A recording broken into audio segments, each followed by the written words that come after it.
This video will define the 7 steps that should be taken to investigate a cyber incident. These steps are not exhaustive and should be used in line with the school's internal processes and procedures.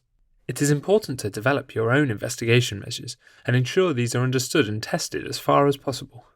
Step 1. Identification. The first step is to identify that there has been a cyber incident. You should also identify how the cyber incident was found. For example, this could be through a user reporting the issue or through an alert from the monitoring system. Where appropriate, the incident can be replicated to determine its source. Finally, what are the symptoms of the attack? Has a user clicked on an unsuspecting link and is now locked out of their account, or has the performance of a system degraded? Step 2. Initial investigation, or a system and service review.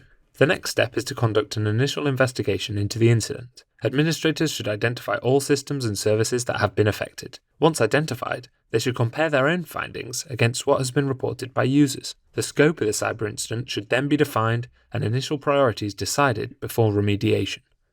Step 3.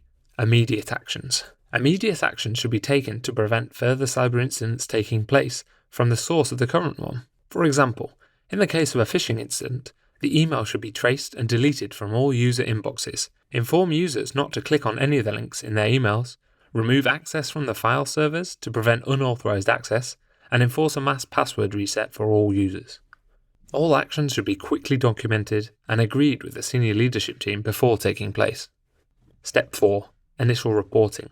After the immediate actions to prevent further harm, an initial report should be communicated with the senior leadership team. This report should include all actions taken up to the current time, such as identification of the incident, users that have been communicated with, and what was discussed, results of the initial investigation, and possible causes of the incident and immediate actions that have been taken.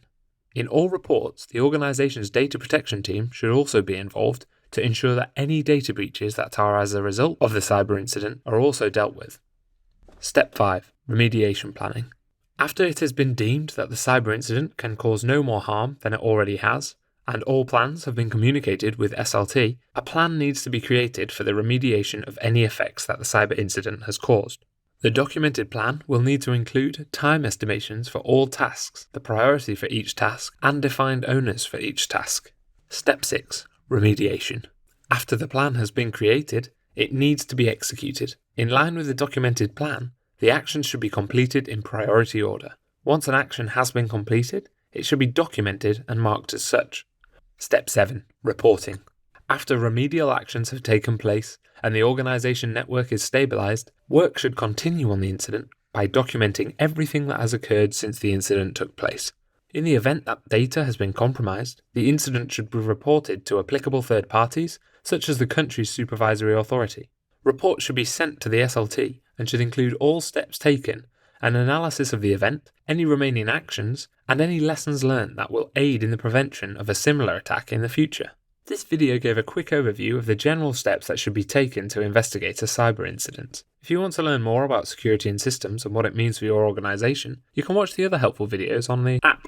If you want to ask a more detailed question or need support in investigating your own cyber incident, you can always email 9 on support@9.com.